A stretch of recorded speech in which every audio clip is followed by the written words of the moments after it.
खरीदने और बेचने में सफलता का राज। याद रखें कि खरीदते या बेचते समय आपका चेतन मन स्टार्टर है और आपका अवचेतन मन मोटर है। आप मोटर चालू करेंगे तभी ये काम शुरू कर पाएंगे।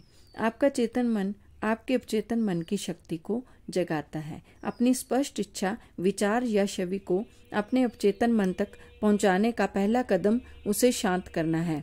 शिथिल, निष्क्रिय और शांत मानसिक नजरिया बाहरी मामलों और गलत विचारों को अवचेतन मन तक पहुंचने और लक्ष्य में हस्तक्षेप करने से रोकता है। यही नहीं, मस्तिष्क के शांत, निष्क्रिय और ग्रहणशील नजरिए में न्यूनतम प्रयास की जरूरत होती है। दूसरा कदम मनचाहे परिणाम की वास्तविकता की कल्पना करना है। जैसे हो सकता है आप कोई मकान खरीदना चाहते हो। अपनी शिथिल मानसिक अवस्था में आप इस तरह घोषणा करते हैं, मेरे अवचेतन मन की असीम बुद्धिमत्ता परम बुद्धिमान है। ये मुझे अपनी सारी जरूरतों को पूरा करने वाला आदर्श मकान बताती है जिसे मैं खरीद सकता हूँ। मैं अब इस आग्रह को अपने अवचेतन मन को सौंप रहा हूँ। मैं जानता हूँ कि ये मेरे आग्रह की प्रकृति के अनुरूप प्रतिक्रिया करेगा। मैं इस आग्रह को पूर्ण विश्वास और विश्वास के साथ उसी तरह स्वतंत्र कर रहा हूँ जिस तरह किसान जमीन में बीज बोता है। आपकी प्रार्थना का उत्तर अखबार के किसी विज्ञापन या दोस्त से मिल सकता है, या हो सकता है कि आपको किसी खास मकान की तरफ सीधे मार्गदर्शन दिया जाए जो ठीक वैसा ही होगा जैसा आप चाहते हो। प्रार्थना का उत्तर कई तरीकों से मिल सकता है, अर्थात उत्तर हमेशा मिलता है बशर्ते आपको अपने अवचेतन मन के काम करने पर पूरा विश्वास हो। यदि खरीदने की बजाय आप कोई मकान, जमीन या जायदाद बेचना चाहते हो तो अवचेतन मन के असीमित बुद्धिमत्ता पर भरोसा करने की यही नीति आपको सटीक मार्गदर्शन देगी। लॉस एंजलिस में अपना मकान बेचते समय मैंने एक तकनीक का प्रयोग किया।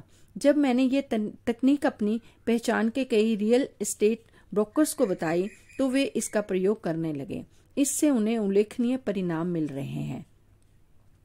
मैंने अपने मकान के सामने घास पर एक साइन बोर्ड लगाया जिस पर लिखा था बेचना है। उस रात सोने से ठीक पहले मैंने खुद से पूछा कि मान लो तुम्हें घर के लिए खरीदार मिल गया तो फिर तुम क्या करोगे। उत्तर था, मैं बेचना है, साइन बोर्ड को कचरे में फेंक दूंगा। अपने मस्तिष्क के अंदरूनी पर्दे पर मैंने इस विस्तृत दृश्य देखा।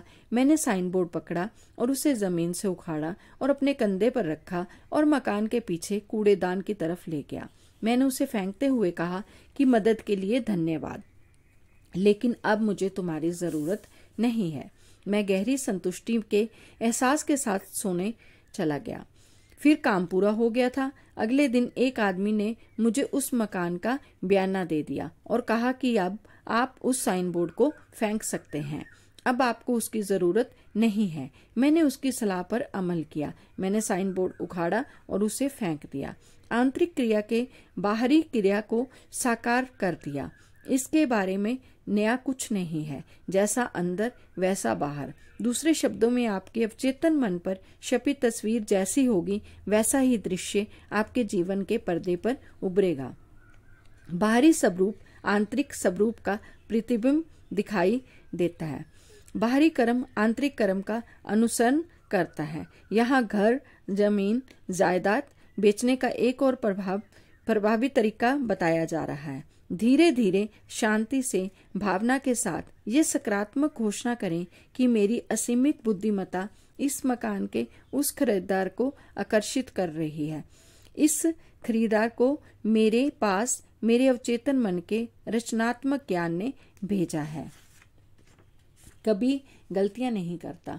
हो सकता है ये खरीदार कई और मकान देखे हों, लेकिन मेरा मकान ही उसे पसंद आएगा और वह इसे खरीदेगा क्योंकि उसके अंदर की असीमित बुद्धिमत्ता उसका मार्गदर्शन करेगी। मैं जानता हूं कि खरीदार सही है, समय सही है, कीमत सही है, इसके बारे में प्रत्येक चीज सही है। मेरे अवचेतन मन का अधिक गहरा प्रभाव अब हम दोनों के दैवीय विधान में एक साथ जा रहा है। मैं जानता हूं कि ऐसा ही है। हमेशा याद रखें कि आप जिसे खोज रहे हैं वह भी आपको खोज रहा है। कोई ना कोई हमेशा रहता है जो उसी मकान या जायदाद को खरीदना चाहता है जिसे आप बेचना चाहते हैं। अपने अवचेतन मन की शक्तियों का सही प्रयोग करके आप अपने मस्तिष्क से प्रतिस्पर्धा का सारा